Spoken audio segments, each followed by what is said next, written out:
So,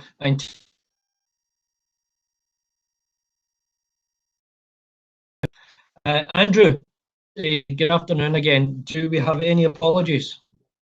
Yes, Convener. The only apology I've received is from Councillor Watson. Thank you. Any declarations of interest, colleagues?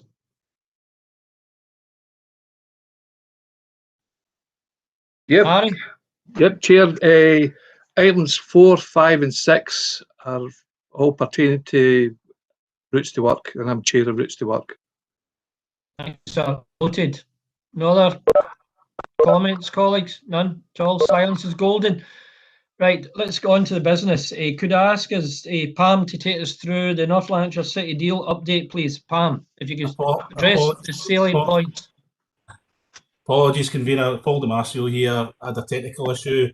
Can I just give apologies for Greg Lennon? Problem, sir. Convener, sorry to come in. Sorry, I was trying to get as well. Just to declare interest in agenda item 2, the City deal, as a substitute member, but it doesn't stop me taking part. Thank you. Well, I'm the same, Paul, when you think about it as well at times. So, however, Pam, thank you, Paul. Pam, would you like to take us through now? Thanks, Convener, and good afternoon, everyone. This report just provides an update on the current status of the City deal infrastructure projects. It also advises committee of the final outcomes of the Working Matters successor programme and also the MediCity project.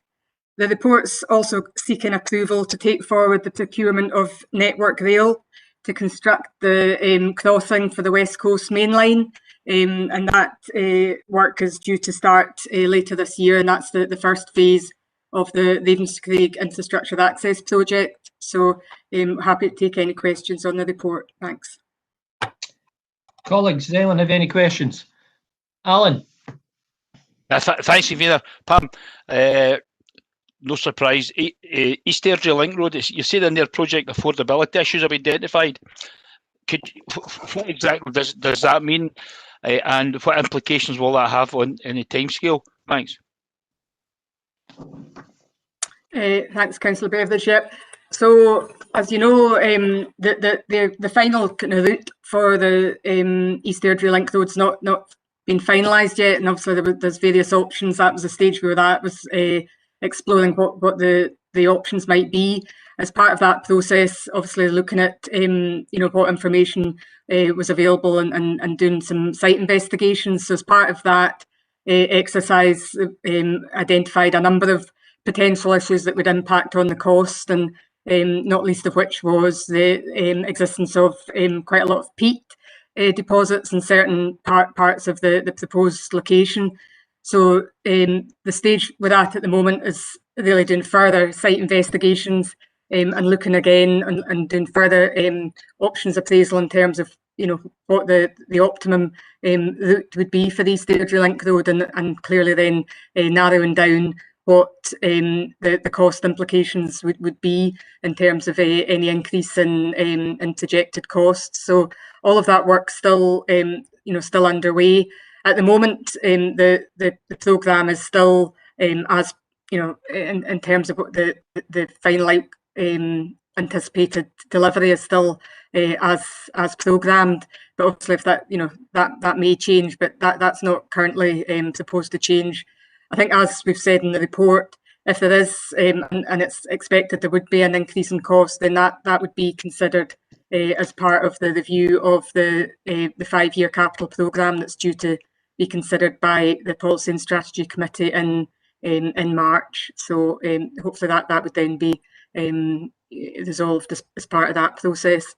So I hope that answers the question. If not, hopefully I can get further information to you after the committee. No, that's fine, Pam. Thank you.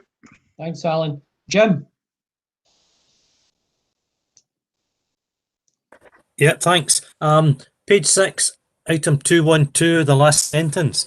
It's saying an ITT will be issued to Balfour Beatty. That suggests to me that it's a single tender project. Is that correct? Could you explain that a bit?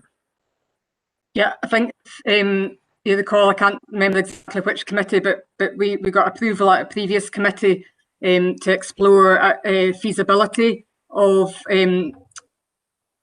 costs with Balfour Beatty, and we got approval to use the SCAPE civils framework to do that. So at this stage, again, that we're still at that stage of getting these feasibility costs from Balfour Beatty, which will then be assessed. And if they were considered to be value for money, it would then proceed to the tender stage. So I say that was previously approved at a previous committee. So is that saying that you're going to Balfour Beatty to conduct the contract negotiations, or is it, I mean, it suggests to me that you're saying they're the only people who are going to tender for the subsequent work. Is that not the case? No. Yeah, if it's decided that we want to progress with that, as I say, as was agreed at a previous committee, it was agreed to use the SCAPE framework, the civils framework, to well, not appoint, but to work with Balfour Beatty to get feasibility costs in terms of the proposed work. If those costs were determined to represent value for money, we would then proceed to the more detailed tender stage in terms of getting the more detailed costs. But at this stage, we're still at the feasibility stage. Yeah. Does that answer your question, Jim? No, you said that the last time, Pamela, but I'll wait until it's clear what the feasibility stage, the completion is. Jim, if you want further information, by all means, do it out with this meeting. Or Yes, come that's straight to myself, and we can have a chat if you wish. That's You're what I'll always do. welcome. Yeah. Colleagues, has anybody any other points you want to raise in connection with this item? Convener, Councillor Damasio has indicated he wants to speak. Paul? Thank you. Just on the East Airdrie Link Road again, could I just inquire as to any dialogue? Obviously, delighted to hear in the past week that the Monklands Hospital is going to be staying in the Monklands area. It's going to be just off the new East Airdrie Link Road. There have been some comment previously about that potentially being upgraded, the project being upgraded to 2 lanes. So just to see if there's been any further dialogue in relation to that, any information you could provide. Yeah, there has been dialogue with NHS Lanarkshire around the East Airdrie Link Road and how obviously that would complement and support the proposed of the hospital at the Weston Moffat site. That, in terms of the option appraisal and the consideration that NHS Lanarkshire had of that site, they took into account the proposals for the East Airdrie Link Road and the indicative route, but that doesn't involve the upgrading of the route to dual carriageway, which I think is what you're indicating. So that's not what the costings and what the proposals are.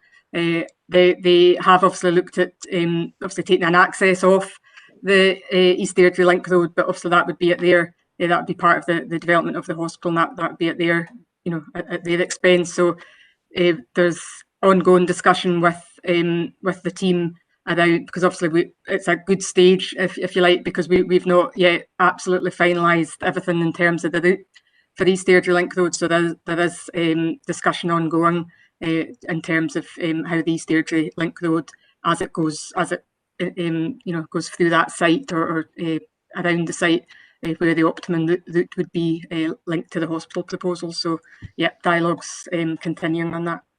Right. If I could just go back in, thanks for that, Pamela. And obviously that dialogue, good to hear that dialogue's obviously happening, but specifically in relation to the potential for a dual carriageway, is there any possibility, or in your opinion, is there likely to be any continued dialogue in relation to I hear what you're saying, obviously it sounds like NHS Lanarkshire are willing to fund part of any such move. Obviously you've got, are we looking at perhaps speaking to city deal and seeing if the project can be, you know, the value of the project can be increased to incorporate the likes of that. And I mean, how much extra would that cost if it's something that was being properly looked at?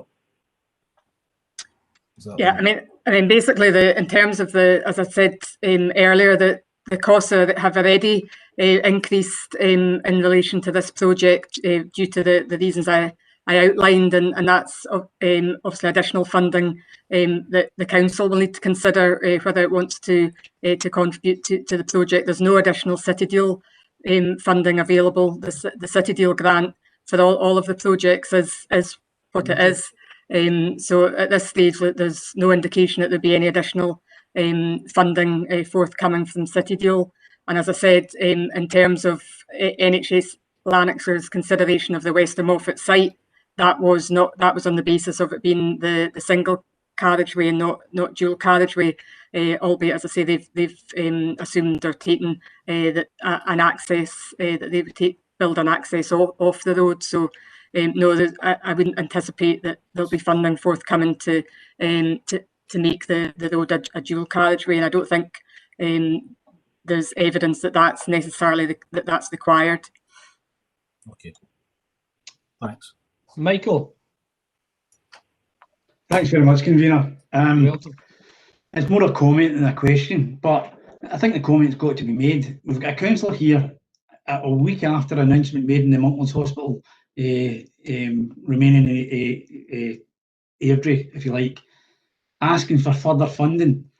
But did you not realise that the City Deal money has already been moved from one area to another to accommodate such things as East Airdrie Link Road, to progress that further at the stage it should be at?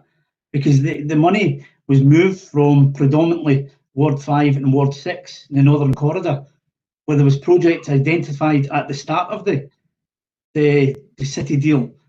So one area has lost out quite badly here, if you want to put it that way. And we've got a councillor saying, oh, now we've got this announcement, we want this dual carriageway. Come on, get real, get real. Well, I think, Michael, there's always winners and losers in these situations where something like a strategic build like that's going to be cited, and the City Deal, as Pamela just outlined, I think is committed. I don't see any departure from that or any addition. However, I dare say dialogue will continue possibly in the background with the NHS. Is anybody any other points on this topic, or Michael, do you want to say? Yeah, well, Chair, dialogue should be continuing with the places that did lose out in Ward 5 and Ward 6, and the major projects in there that were moved from there, 130 or 160 million pounds worth, I think.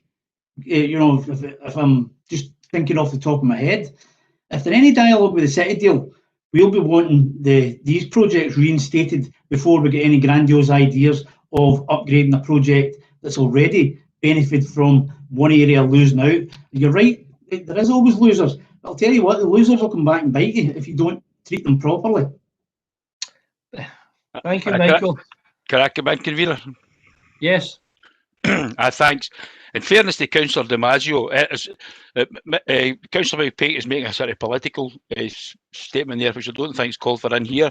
However, where Councillor DiMaggio is getting a wee bit mixed up, if Pamela could just verify, what you're referring to in here is the peat, is the problem is the peat, where my knowledge is that is nowhere near the Western Moffat site. Is that correct, Pat?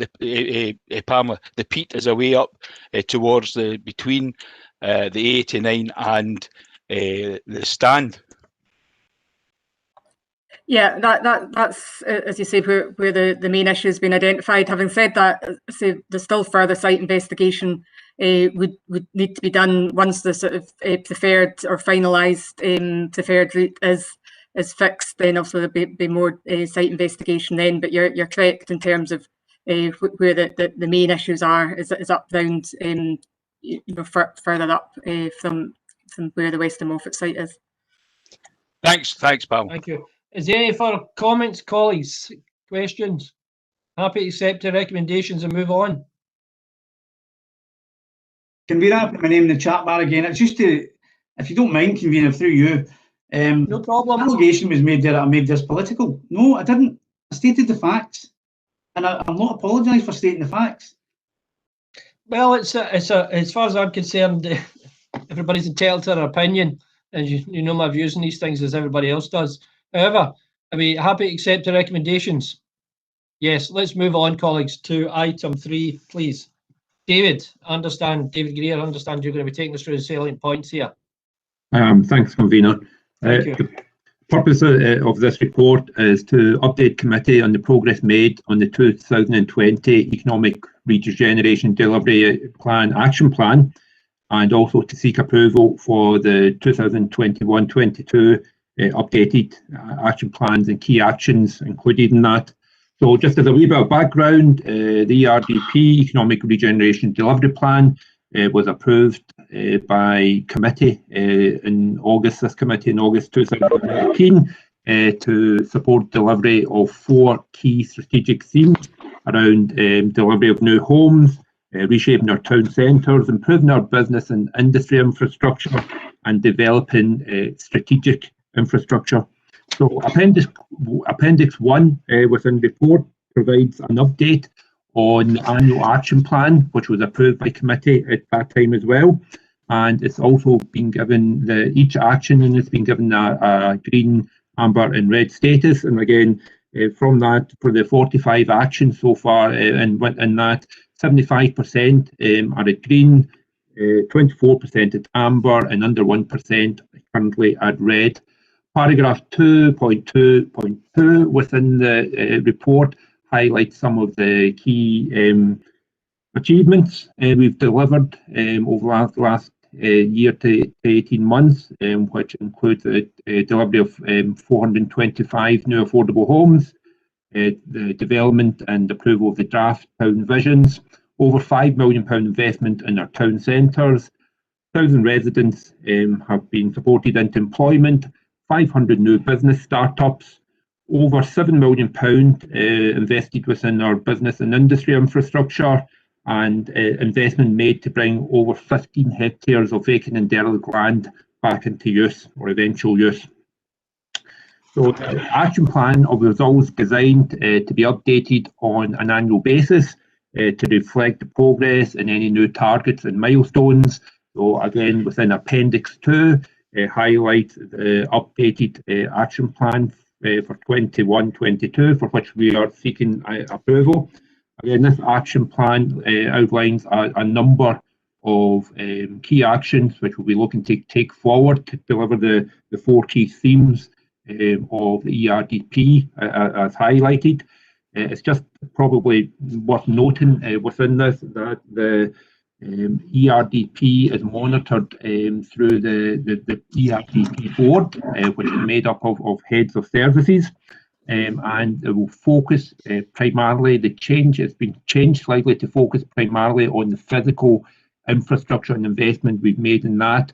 Some of the softer elements around the employability support and business support have now been linked into the economic regeneration plan, the economic recovery plan, to basically align with the additional measures we're putting in to support economic recovery through the council. And again, there's also an ERDP steering group that's been set up and been running for about 18 months, which again ensures a good linkage between the ERDP and the new ERP or economic recovery plan, which Pam will be introducing within the next item. So just in terms of recommendations, we are looking for committee to note the progress made within the current action plan, to approve the updated 21-22 action plan, and to remit to policy and strategy for noting. Thank you. Thank you, David. Colleagues, as you can see, it's essentially an update of where we are, what's happening in the next 12 months. I mean, there's a lot of positive things in it. I mean, obviously, there's a lot of things we have been hindered by because of the pandemic. However, that being said, we will get there eventually. Does anyone have any comments? Councillor Kelly's indicated that he wants to speak, convener. Paul. Thanks, convener. And I actually think it's a really, really important report. I mean, a vital report. And a huge amount of credit to the service, yourself and others for the work that's got us into the point where, you know, this is the most radical economic development report that's delivered in the whole of the country, in the whole of Scotland and the UK.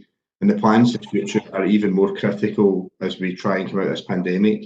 You know, particularly the focus around jobs. I mean, how important employment will be. And through this report, that is the focus for the future. And we're quite lucky to refer back to the City deal, the previous things. We have pretty live, huge projects that are coming on stream. So I think this is a model in terms of economic development, economic deal.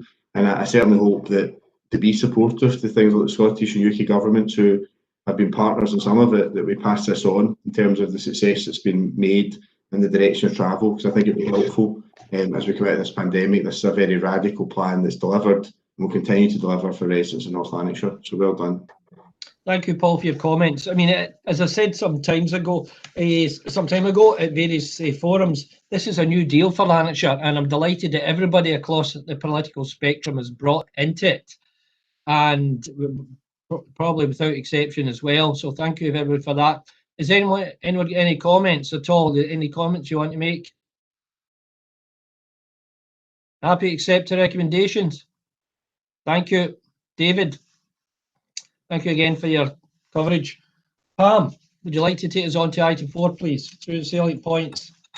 Yeah, thanks, convener. And this report obviously is closely aligned and linked to the economic regeneration delivery plan that David was outlining. So clearly, when we last brought the report to committee in August last year, in terms of how we plan for supporting economic recovery in our area, we were obviously optimistic or maybe hopeful at that point that by this point we would be indeed, you know, at the recovery phase, and clearly that's proven not to be the case, and we're still very much in the response phase in terms of providing as much support as we can to businesses to survive, you know, through the current lockdown. So Yvonne will obviously pick up on that later on in terms of the business grants. However, you know, despite, I suppose, not maybe being, as I say, quite where we'd hoped we'd be by this point, we still nonetheless think it's very important that we set out our economic recovery plan at this stage in terms of the areas that the council and our partners can focus on to hopefully get our economy back on track. We were obviously in a very strong place. There's been a lot of massive growth in the North Lanarkshire economy. We're in a very strong position, and we still, you know, the main, you know, having lots of strengths to build on as we go forward. So the economic recovery plan is set out in the appendix to the report. Obviously highlights what some of the challenges are in terms of where we're currently at, and it's still too early to fully assess what the economic impact of COVID is going to be on our people and our economy. But the plan at this stage sets out, you know, what our kind of key priorities are going to be around supporting, both in terms of supporting people and supporting people to access future employment opportunities, and also how we're going to support businesses to recover, to grow, and to attract new investment into North Lanarkshire, and I say hopefully new opportunities that will come about. So it's not obviously going to be a static document. As I say, things are continuing to develop and evolve, and the plan will continue to be sort of reviewed, updated, and monitored. And I think it's also just important to highlight that while this is our North Lanarkshire focus plan, we're not in any way inward looking.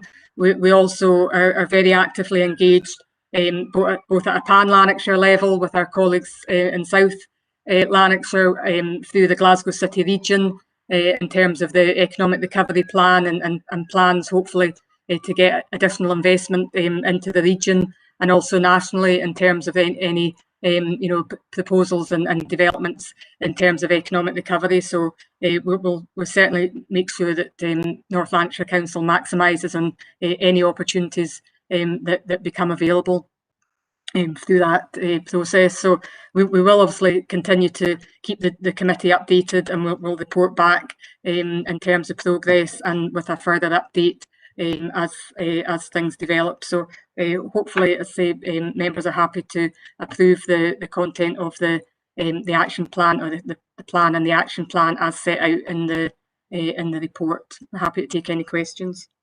Thanks, Pam, for the excellent summary. Colleagues, it is a route map to a better future. However, that being said, Colin, Colin Cameron, I understand you've got a question, Colin. Yeah, well, it was a question and a suggestion. First, let me say thank you very much for the report. It is very important, and I appreciate all the work the officers have done on it. It's just to say that, as has been acknowledged, this is basically going to be a moving target at the moment.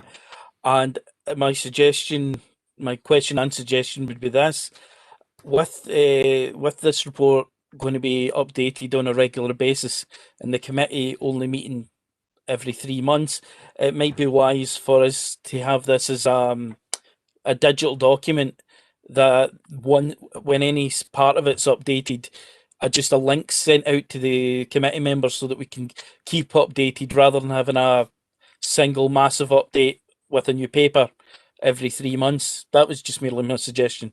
Thank you. That's a fair point, Colin. Pam, any comments on that? Yeah, I mean, as you've said, I mean, it will be, I suppose, a live document, and things will be progressing and developing. So we'd be happy to do that. I mean, I think we said, we'd certainly report, with an update or a revised action plan, in 12 months. But we'd be happy to do that, as you say, within 6 months, if that would be a more appropriate time scale. But if there's any updates in the meantime, or significant changes, then again we'd be happy to update it and circulate as appropriate. Thank you. Hopefully, Colin, that'll answer you, give you some comfort. It does. Thank you very much. You're very welcome, sir. Paul Kelly. Paul. Thanks, Chair. I mean, it's quite a startling report in terms of some of the figures. I mean, it just sums up the world we're in, and none of us would have expected this a year ago. And it's a helpful report, actually, in terms of the direction of travel. I mean, I think one of the hard parts now, I'm assuming, and it'd be good to get, Yvonne and the team have done an unbelievable job in supporting businesses. I think we can all reflect that. But as we start to come out of this and we potentially see the opening up of businesses, what the picture will be, what businesses will have survived, even with furlough, etc., and what additional support will be required. And I think a big reliance will come on to both the Scottish UK governments to come into that space with some kind of economic stimulus. So it's how do we try and map that out as part of the plan?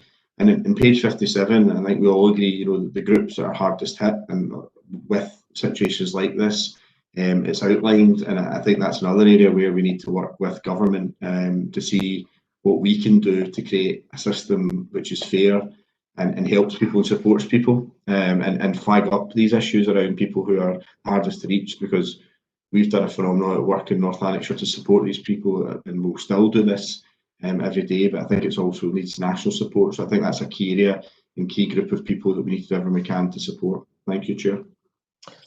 But valid points, Paul. I mean, obviously, there's a lot of work to be done, and as Pam was saying earlier on about different things, it's a fluid document, etc. And we'll keep people abreast at different stages what's going on. I can assure you the staff have done a fantastic job in getting us where we are. There needs to be in this country, and I mean the UK and Scotland collectively, there needs to be better joined up economic thinking, much better, and we have. Paul Damasio. Thank you, Convener. Again, I would just like to add my thanks to officers for this piece of work. And in addition, I was going to make the point myself also in terms of updating councillors and committee. I noticed in recommendation 2, it states on subject to ongoing monitoring and review, and an update on progress and future actions will be reported to committee in 12 months. I think due to the significance of this, particularly at this moment in time, I do think Pamela mentioned the possibility of doing it in 6 months. I was actually going to propose that, and I wonder if we could propose that change to recommendation 2 and ensure that there is a report comes back in 6 months, because I don't think 12 months is timely enough. Thank you, Paul. Comments are noted. Anybody get any other comments? Right, thank you. Colleagues, we're happy to accept the recommendations. Thank you. Moving on. Convener, sorry, can I just check? Was that approved on the basis of recommendation 2 saying 12 months or 6 months? Well, as I understand it, we will look at the 6 months thing and come back and notify the committee accordingly. We can talk about it later on, and we'll go back to the people and let the members know. Okay, thank you. Can I come back in? Paul? Well, I'll just say that we're in the middle of committee at the moment. And I think it's down to the committee to members to decide whether they want to go back in 6 months. With all due respect, Paul, we'll look at the feasibility of doing it and we'll get back to you. When it can be done, it will be delivered. I think you should know me better than that. If I'm giving you an undertaking, I have delivered. So give me the benefit of the doubt there. Thank you. Colleagues, we're happy to accept the recommendations and move on. Thank you. Item 5 essentially is for noting.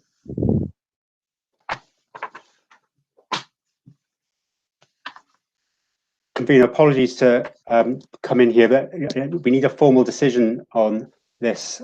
So committee's actually asked to approve the appointments. My apologies. We're happy to accept what's contained in the recommendation 5.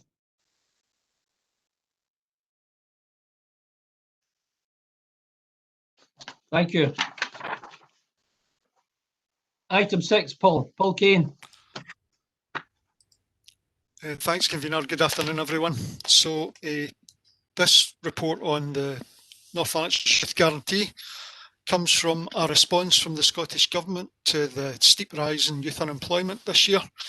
And in response to that, they've allocated £30 million to local authorities across Scotland to help us tackle that. Our share in North Lanarkshire of that funding is 2.1 million, and we received an offer of grant for that in December for this financial year. And we've allocated it to various projects, about 11 different strands, which will support, aim to support 868 young people, 16 to 24-year-olds, into either a job, training, or education. And obviously we'll provide a wraparound support to those young people through our usual employability programmes and after as well, if necessary. Thank you.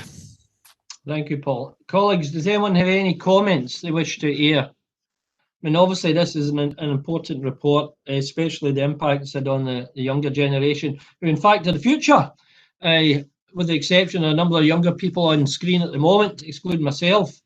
However, does anyone have any comments? Are you happy just to note the recommendation? Yes. Councillor Brannan McVeigh has indicated she wishes to speak, Convener. Heather.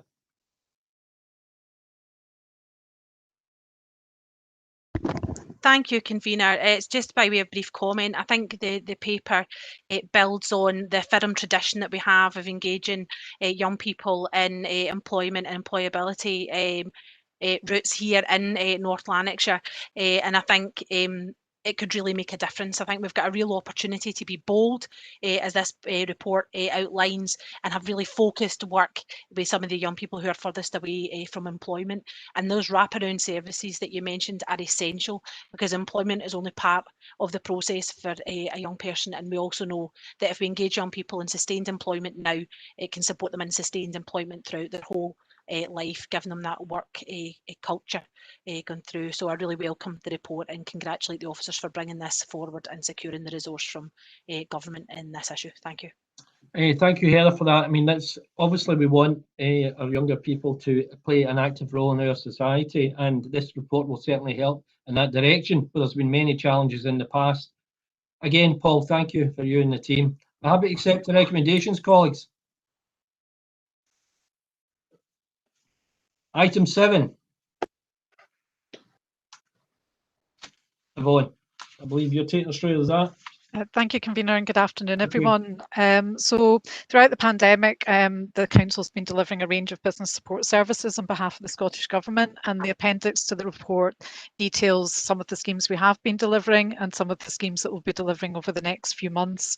Since the report was published, we've paid out a further £2 million in grant funding to businesses, taking us up to around 56 million. Back in November, the Scottish Government announced that we're establishing a £30 million discretionary fund for local authorities, and North Lanarkshire Council has been allocated 1.7 million of this fund, and it's our understanding that this is going to be increased, and we're awaiting details of our final allocation. So as outlined in section 2 of the report, the funding enables the Council to provide support to those businesses who've not been able to access support through other funds and who can demonstrate genuine hardship and immediate financial challenges as a result of the ongoing restrictions. There's been a number of announcements made over recent weeks of funds coming out to support specific sectors, and we've been taking this into account in our deliberations. And what we're proposing in section 2.5 of the report is a fund which follows the Scottish Government guidance to make the fund available to as broad a business base as possible and to micro and small businesses employing up to 50 people. And this makes up about 90% of the North Lanarkshire business base. So section 2.5 outlines the specifics of some of the conditions we'll attach to the fund, and in sections 2.6 we outline how that fund will be distributed, and we're proposing that for businesses with no employees a grant figure of £2,000, and we mention in the report a sliding scale up to 10,000. We've been considering this, and our proposals are that for businesses employing 1 to 9 people, a grant of £2,500, 10 to 24 employees £5,000, 25 to 30 employees £7,500, and 35 to 50 employees £10,000. So the recommendations are at the start of the report. We are proposing that this fund will be delivered on a first come first served basis, and given the number of businesses who are currently not receiving support, we are expecting extremely high demand for the fund. Just building on what Councillor Kelly said a minute ago, as part of the Council's recovery fund recovery proposals, we have identified funding for a recovery fund, and we're proposing that that will get launched hopefully in spring 2021, and that forms part of the recommendations as well. Thank you, Yvonne. Again, I'd like to put in my record my appreciation. I'm sure the committee's appreciation, all the work the enterprise team have done. It's been nothing but superb.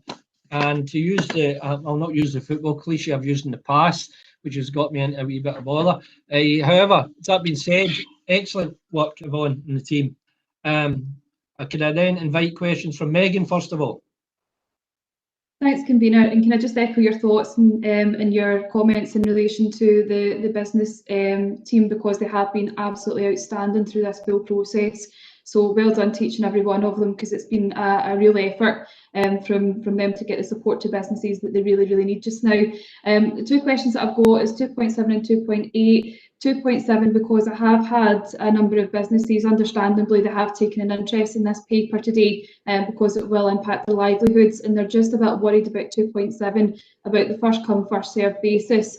And is there any reassurance that can be given today that would allow for businesses to ensure that they will be able to make use of this grant, because they don't want to apply for the grant and then be rejected just because it wasn't fastest finger first?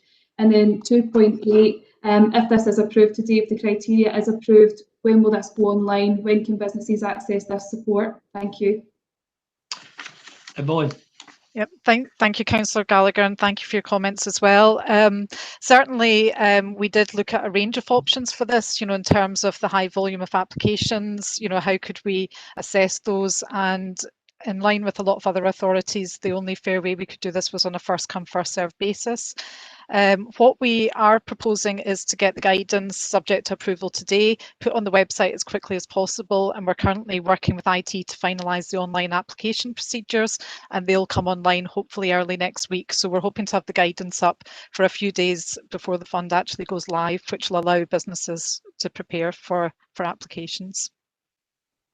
Chair, can I come in with a supplementary, please? Just quickly. Yes, by all means. Thank you. Can we make sure that councillors receive a link emailed to them, just so we can share it on our social media to make sure that businesses can see that as soon as possible so they can make use of it? Absolutely, and we've been speaking with corporate comms as well, just to make sure there's quite a broad campaign that goes out with this as well on social media to make sure it goes out from the council as well. Thank you. Thanks, Chair. You happy with that, Megan? Yes, thank you, Chair. You're very welcome. Alan, Thanks, Kavira. One of them was answered regarding timescale. Yvonne and her team has been absolutely fantastic with this. My involvement with them is just second to none. A credit to it's been a pleasure and an honour to be associated with this team delivering this grant.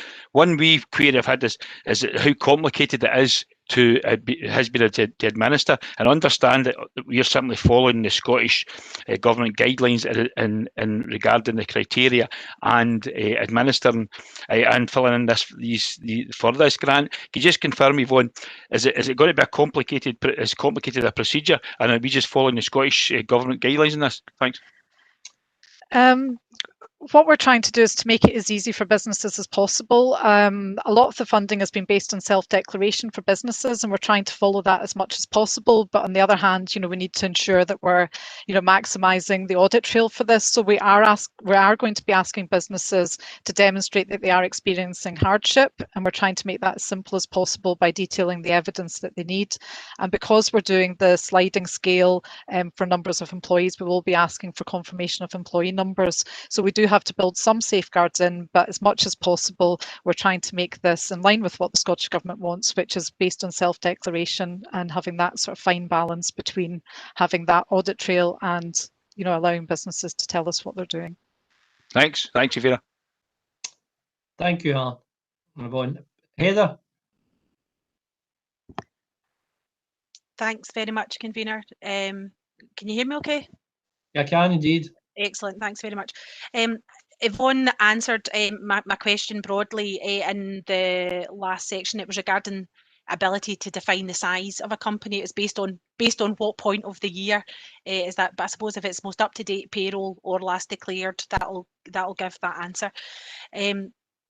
So thanks for that. But I want to just put on record my congratulations to the team and the way in which you've been working, not only dedicated within your own team, but linking arms across a number of other areas corporately to enable a swift response to new funds as they've been announced. Because quite often, like a lot of this, the country needs to respond quickly. Announcements are being made, and we are finding out when things are going to happen at the same time as the general public, which puts the expectation of our ability to deliver and respond under immense pressure.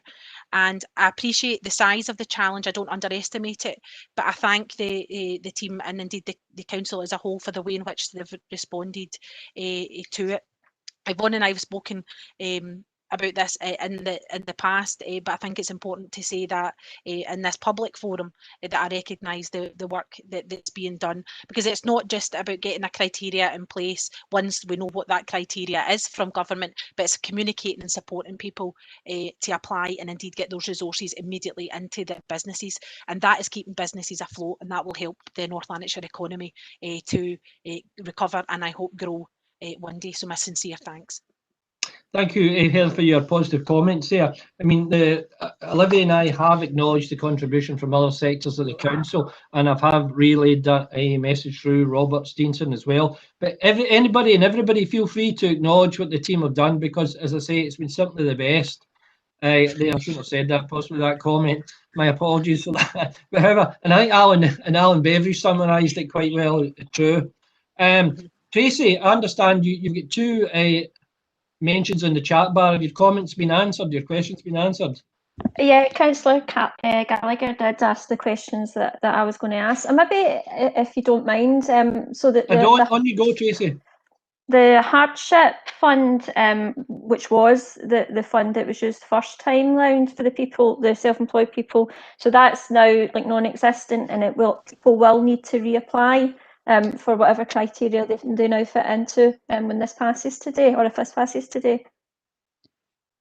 Yep, Councillor Gallagher, the Scottish Government announced the newly self-employed hardship fund that there would be a second round of funding. Now we're expecting that to come on stream over the next few weeks. It won't be local authorities that are delivering it. It's going to be an external agency, and we're just waiting for final guidelines on that. So we will be, for anybody that will be eligible for the newly self-employed fund, we'll be signposting them to that fund rather than supporting them through this fund, to make sure this fund goes to businesses that can't achieve support elsewhere. So we're just waiting on the final details of what that's going to look like.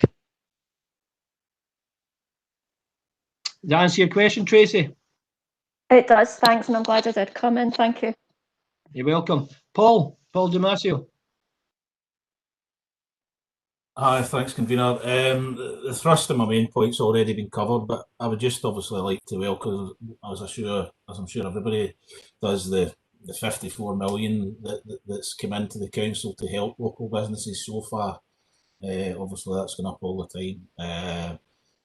Obviously, it's essential we come out the other side of this that as many, if not all, local businesses survive as we come out the other side of this. But I would just echo the comments made in relation to the work the officers and the staff have been doing, and just thank them for that ongoing work. So thanks again. Thank you, Paul, for your comments. Obviously, we welcome money from any quarter, resources, funds from any quarter, because, as I've said before, I think a couple of committees ago that I think it's President Roosevelt said, and I don't apologise for repeating this, the only thing we have to fear is fear itself. We're going to have to be bold and imaginative in the weeks and months to come. There's a big task in front of us all to get things back to what they were, but there's been a tremendous effort across the council. It's been real joined up working, real joined up effort from everybody, and I thank everybody for that and playing a positive role and a constructive role, which is essential in a climate like this. We happy to accept the recommendations, colleagues? Thank you very much for that, and can I bid you a good day and stay COVID-free, please? And thanks to everybody. Vote thank